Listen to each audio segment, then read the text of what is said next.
말 저녁이라 그런지 그죠? 날씨가 추워서 그런지 몇 분 안 들어오시네 그죠?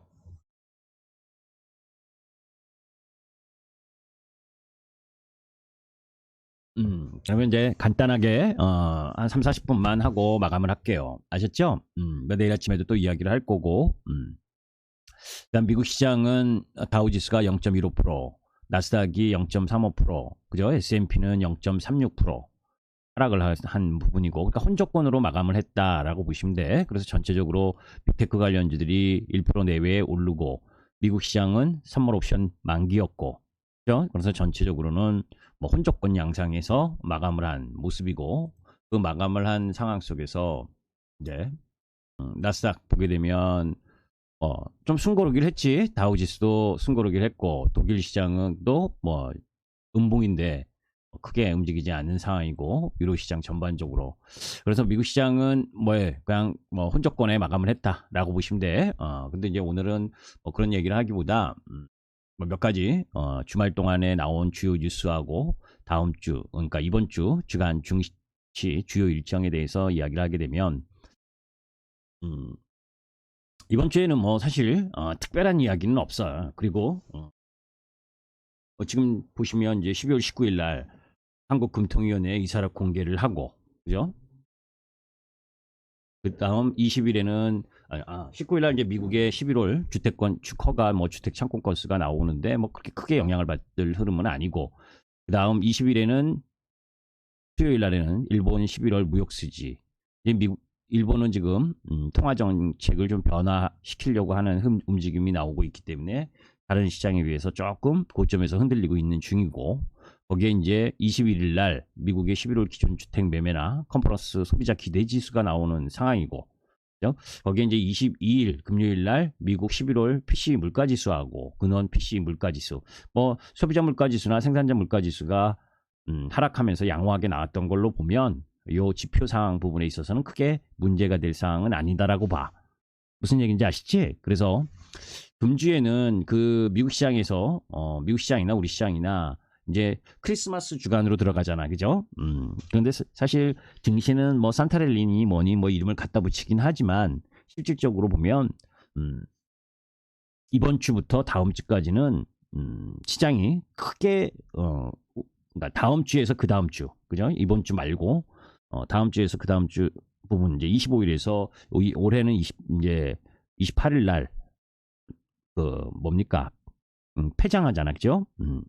목요일 날 다음 주 목요일 날 폐장을 하고 다음 주 월요일이 또 크리스마스고 하기 때문에 이번 주까지의 시세 움직임이 조금 좋을 가능성이 높고, 오히려 이제 다음 주 부분에 좀 한산한 흐름이 전개될 가능성이 높다라고 봐. 계절적으로 흐름 속에서 살펴보면.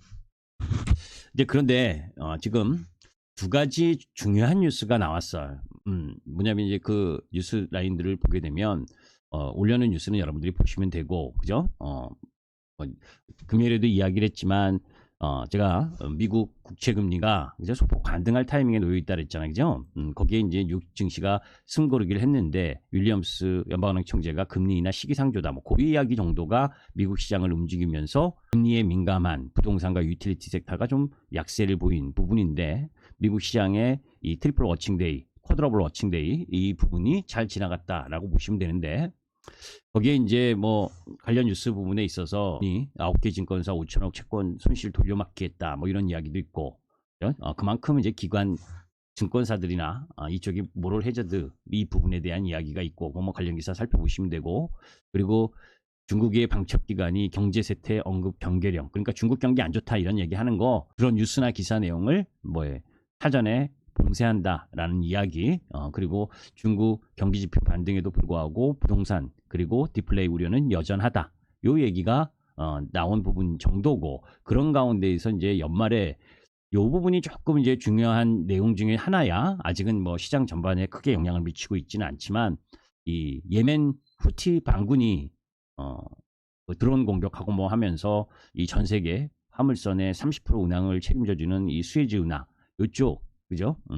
요 부분에 이제 그 지정학적 리스크가 불거지면서 뭐 물류 대란 가능성, 이 부분이 이제 조금 전개되는 부분, 그건 이제 이건 기사를 한번 보시면 되는데, 그래서 이제 그 화물선 이제 벌크선이나 이런 지나가는 수에즈 운하를 쓰지 못하게 되면 이 물류 대란을 겪게 되고 이제 운송비가 증가하고 이런 부분들이 조금 부담일 수 있는데 여기 이제 구체적으로 어떻게 전개될지는 저도 지금은 뭐 이 부분에 대한 아이디어가 없어. 사실 그런데 이런 쪽은 사실 물류비용 증가 이런 부분들이 나타날 수 있기 때문에 그것이 일시적이냐 아니면 길어지느냐 하는 부분에 놓여진 부분인데 뭐 하여튼 그래. 요 부분은 조금 더 관련 흐름 부분들을 볼 필요가 있고 그런 가운데 제가 이제 저녁을 먹고 뭡니까? 다시 기사를 방송하기 전에 지금 살펴보다 보니까 그죠? 요 얘기가 나왔어. 우리가 이제 대주주 양도세 완화 그 누구예요? 추경호 기획재정부 장관이 이야기를 했었잖아. 그죠? 어, 논의된 바 없다. 그지? 그런데 갑자기 또 대통령실이 주식 양도세를 대폭 완화하는 방안을 이번 주 초 발표하는 방향으로 추진 중인 것으로 17일 알려졌다.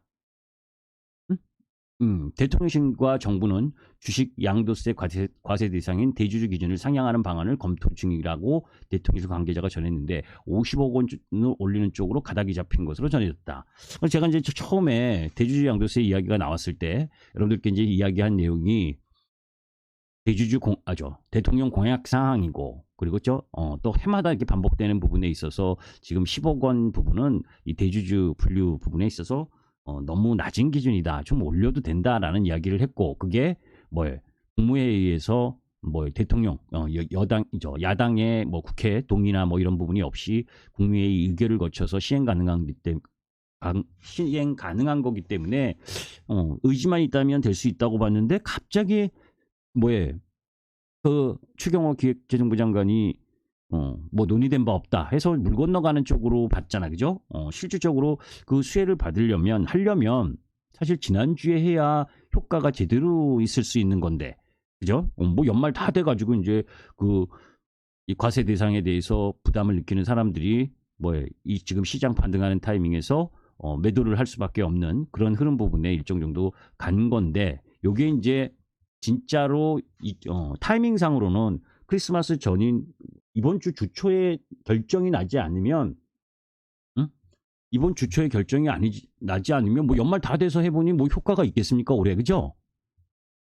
그지? 올해 마지막 국무회의가 26일이거든. 국무회의가 국무회의에서 하게 되는데 그러니까 26일에 예정돼 있으면 다음 주 화요일이란 말이야. 그러면 28일 날 폐장인데 그죠? 그러면 효과가 없는 거야. 무슨 얘기인지 아시죠? 이건 진짜 이렇게 다음 주 26일 날 국무회의에서 결정이 돼서 하게 되면 이거는 진짜 소액 주주들 개인 투자가는 수혜가 하나도 없는 거라고. 진짜 야당 말대로 부자 감세의 효과밖에 안 나는 거야. 그죠? 하려면 이번 주 초 임시 국무회의 열어서 월요일이든 화요일이든 결정이 그냥 끝나야지. 그죠? 이걸 하는 목적이 뭡니까? 양도세 과세 대상에 올리는 이유가 정말 30억, 40억 이거 들고 있는 사람들 세금 감면해 주려고 하는 게 아니잖아. 그죠? 과세 대상에서 회피하라고 해주는 게 아니고 그렇게 그 대상되는 사람이 팔았다가 내년 연초에 다시 사면서 그런 매물에 의해서 개인 투자가가 소액 투자가가 시장의 변동성에 노출되면서 연말에 안 좋은 흐름을 계속 보이는 그것을 피하기 위해서 대상 기준을 높이는 거지. 그죠? 이거는 하게 되면 임시 국무회의를 열어서 월요일, 화요일 적어도 화요일 정도에는 끝내야 되는 거예요. 그죠? 그게 진짜로 다음 주 국무회의로 넘어가면 그거는 정말 효과 없는 완화다. 이해되시죠? 무슨 얘기인지. 안 하는 것보다야 좋겠지만, 그리고, 또 하나 이제 부분에서 뉴스에 보게 되면, 고객 예탁금이 증가했다. 기사 내용 그거 보시면, 고객 예탁금이 증가했다라는, 왜 안 눌려지지? 이렇게 보면, 경제 기사들 보면, 고객 예탁금이 증가했다는 내용도 보셨을 거야. 그죠? 48조에서 50조. 이제 이건 고객예탁금이 증가했다라고 볼 수 없는 거야. 무슨 얘기냐면 이거 있잖아. 지난주에 그죠? 개인들이 뭡니까? 주식을 많이 매도했잖아. 그지? 목요일 금요일에서 1조 이상씩 매도했잖아. 그죠? 금요일에도 1조 매도하고 그죠? 1조 1천억 매도하고 거래소만. 그지? 뭐 일별로 보게 되면 코스피 기준으로 보면 12월 15일 날 1조, 그 12월 14일 날 1조 3천억, 그죠? 거기에 지난 12일 날 6,800, 7천억, 그죠? 12월 8일 날 6,600억. 주식을 팔면 예탁금이 느는 거야. 무슨 얘기인지 이해돼요, 이 이야기? 주식을 팔고 그걸 돈을 빼지 않으면 고객 예탁금이 늘게 되는 거야. 그러니까 개인들이 주식을 매수하는 과정에서도 돈이 들어와야 실질적으로 고객 예탁금이 증가했다고 보는 거지. 그냥 주식을 팔아서, 그러니까 여러분들이 주식 팔았는데 계좌에 현금 있어. 그죠? 그게 다 예탁금에 포함되는 거잖아요. 그죠? 그 주식으로 사놓고 있으면 예탁금이 줄어드는 거듯이, 그렇기 때문에 주식을 팔고 사는 부분이 똔똔인데도 불구하고 예탁금이 늘어야, 그래야 진짜 늘었다라고 볼 수가 있는 거야. 그러니까 지금은 그냥 48조에서 50조 내외에서 움직이고 있는 거다. 그 정도로 판단하는 거야. 한 가지 또 악재 요인이 나왔어. 보신 분 계셔요? 들어오시기 전에 보셨으면. 네? 독일이 전기차 보조금을 갑자기 중단했다. 뭐 의도적인 부분은 아니고 법적인 문제 때문에. 여기에 거기다가 이제 덧붙여가지고 프랑스가 뭐 타 지역 배제 손질했다, 뭐 이거는 이미 그 탄소 국경 뭐 이 영향, 탄소 국경세 뭐 그거에서 탄소 발자국 뭐 해가지고 이제 자기네 지역 가까운 데에서 제조하지 않으면 보조금을 축소하거나 배제하는 그 이야기는 이미 오래전에 나온 이야기고, 또 지난주에 다 나왔던 이야기이기 때문에 큰 영향 이게 없는 거야. 이거 덧붙인 거야 그냥. 그런데 독일은 좀 틀리지, 그지? 독일이 이제 그 한마디로 이야기하면 전기차 보조금을 지급하는 데 있어서 이 코로나 대응하는 코로나 그 예산으로 전기차 보조금을 지급을 했기 때문에 위헌이다. 법적인 문제. 이것 때문에 중단을 한 거야. 헌법재판소가 코로나19 대책용으로 잡힌 예산 중 미사용된 600억 유로를 기후변화 대책기금으로 정부가 전용한 것이 위헌이라고 결정.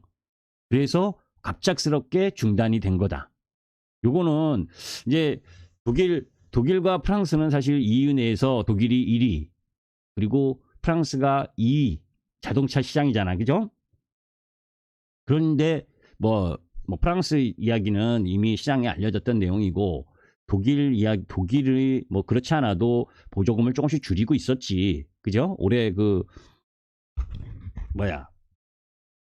기관이나 뭐 기업이나 이런 쪽에 단체들한테 보조금 지급하는 거는 다 빼버렸었고, 이미 축소를 했었고, 그런데 요 위헌 결정에 의해서 그죠? 그 독일 전기차의 판매에 대한 부담. 그런데 이미 독일이 보조금 축소하고 뭐 그러면서 전달보다 이미 29%인가 30% 줄어든 상황에서 요 이야기가 나오면서 요게 조금 기분이 나쁘지. 그지?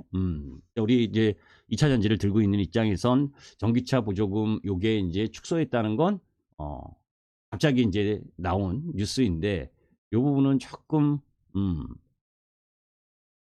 생각을 해봐야 돼. 그러니까 긍정적으로 보는 흐름에 있어서는 그죠? 일단 기본적으로 뭐 우리 나라의 전체적인 배터리 업체들에게는 단기적으로는 호재라기보다는 악재 요인인 건 맞아. 그죠? 보조금을 갑자기 중단하면 이 판매하는 데 있어서 아직까지는 전기차가 비싸고 한데, 요거를 줄였을 때 그래도 계속해서 전기차가 팔릴 것이냐 하는 부담, 이런 부분이 조금 있는 건 사실이야. 그런데 이제 그 부분은 완성 셀에게는 부담 요인이고, 그죠? 그것도 완성셀 쪽에서 영향 정도로 보게 되면 완성셀 쪽이 더 큰 영향이고, 기본, 양극재 쪽에도 영향을 일부 미칠 수는 있어도, 기대감을 갖는, 확산 기대감을 갖는 쪽은 이제 북미 지역이니까, 그래도 양극재 쪽은 조금 덜 할 건데, 여튼 요거는 조금, 제가 이제 뉴스를 너무, 이 방송 전에 본 거기 때문에 조금 더, 이 영양 부분에 대해서는 조금 더 생각해 봐야 돼. 이해되세요? 그러니까 이제 큰 물질기에서는 큰 변화 없어. 그런데 단기적인 이 뉴스는 그러니까 괜찮은 뉴스가 나와도 악재성 뉴스로 막 도배하려고 하는 세력이 있잖아 지금, 그지? 우리 시장에, 응? 어떻게 하든 안 좋은 쪽으로 몰고 가려고 하는 애들이 이런 뉴스를 가지고 또 휘둘릴 수도 있으니까, 그런 빌미를 줄 수 있는 상황이니까. 프랑스가 저렇게 타 지역의 그 전기차 배제하는 저렇게 탄소 발자국이니 뭐니 이런 이야기를 하는 이유가 지금 사실 지난번에, 그러니까 전기차 배터리와 관련된, 전기차 판매와 관련된 이야기를 하면서 혁신 이론 얘기할 때도 마찬가지고, 지금 전기차가 제대로 팔리는 건 테슬라 그리고 중국의 BYD 뭐 그 정도라 했잖아, 그죠? 유럽에서 많이 팔리고 있는 것도 지금 그런 전기차들이 대부분이고, 사실 요게 조금 전에 올려놓은 요 내용들도 마찬가지야. 중국이 지금 이 전기차를 수출 추이가 뭐 증가하는 게 딱 보이잖아, 그죠? 2016년 이 중국 자동차 판매 수출 추이를 보게 되면 계속 지속 증가하고 있는 걸 볼 수가 있는데, 그 속에서 중국 전기차 판매 추이를 보게 되면 지금 속도가 작년보다, 작년에 689만 대에서 올해 830만 대. 거기 이제 대부분 이제 유럽 쪽으로 수출을 많이 하고 있지. 그러니까 타격적으로 보게 되면 저 독일 보조금을 갑작스럽게 중단하는 효과의 부분으로 가장 결정적인 타격을 받을 부분은 중국 전기차 쪽이라고 봐. 그런데 이제 여기서 그 얘기를 하려고 하는 게 아니라, 지금 실질적으로 이 기술 경쟁에서, 전기차의 기술 경쟁에서 뭡니까? 테슬라나 중국 BYD나 이런 쪽은 소프트웨어든 뭐 BMS, 배터리 관리 시스템이든 뭐 이런 전반적인 부분이 기술력이 상당히 우위에 놓여져 있을 만큼 올라와 있는데, 내연기관차의 선두주자를 달리던 유럽 자동차 메이커들 이쪽이, 그리고 저 미국의 그 토종 메이커들 이쪽의 기술력이 아직 못 따라오는 거예요, 거기를. 그러니까 지금 버벅대는 거고, 버벅대는 와중에 조금 전에 이야기했었던 이 독일 자동차 보조금 축소, 이 이야기에 뭐 단기적인 흐름으로 보게 되면 중국 전기차가 가장 큰 영향을 받을 텐데, 그죠? 다른 쪽 라인, 그러니까 그 전기차에 영향을 받는 게 뭐 중국 전기차가 잘 팔리고 유럽 쪽에서 잘 팔리고 있으니까, 저가형 실용 이 전기차에서 그런 상황이기 때문에 이제 그걸 엮어서 전기차가 안 팔리니 뭐 이런 이딴 이야기로 또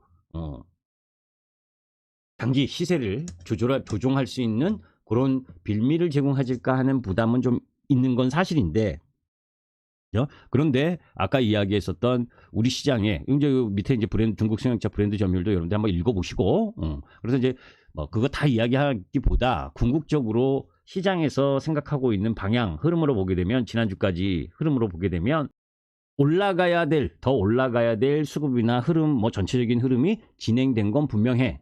그 다음에 이제 이전에도 한번 중국 공무원 외상품 금지 뭐 이 뉴스 나왔는데, 이번엔 조금 확대하는 움직임. 이게 이제 결국 다 뭐예요? 지난번에 이야기한 미국과 중국, 그지? 미국과 중국의 미국 이 디커플링, 여기서 나오는 이 대응이라고, 그죠? 그래서 미국이 FEOC 규정, 그러니까 해외 우려 지정 단체니 국가니 이 이야기 나오기 전에 중국이 뭐 흑연이라든지, 그죠? 핵심 광물과 관련된 수출을 일부 규제하고 뭐 한 이런 내용들이 그 이야기가 나오기 전에 하는 것처럼, 지금 미국이 또 그런 규제 이런 이야기를 하니까 바로 뭐에 이 뭐 아이폰과 관련된 중국 공무원의 이 외산 금지, 이거는 또 뭐예요? 뭐 비단 애플뿐만이 아니라 뭐 우리나라 삼성, 갤럭시도 뭐 다 그거고, 외산 폰 금지 이 부분은 다 영향이 놓여져 있는 거니까. 그러니까 그런 미중 관계에 대한 요인들이 다 작용을 하면서 진행되고 있는 거지, 그죠? 거기다가 이제 여기에 뭐 에코프로와 관련된 부분. 근데 이제 에코프로는 여러분들께 이야기한 것처럼 지금 뭐 이건 기사는 여러분들이 읽어보시면 되고, 전체적으로는 에코프로는 자회사 에코프로 머티리얼즈가 나오면서 또 거기다 이제 리튬 가격이 계속 약세 흐르는 부분, 뭐 그런 부분들이 영향 흐름 때문에 제한적인데, 그 기사 내용에 좀 이 앞뒤가 맞지 않은 내용들도 있고, 그런 가운데에서 뭐에 여러 가지 논란 거리가 있지만, 뭐 기사 내용이 전부 다 믿을 만한 건 아니고, 하여튼 그런 내용들이 있어. 자, 이제 거기에서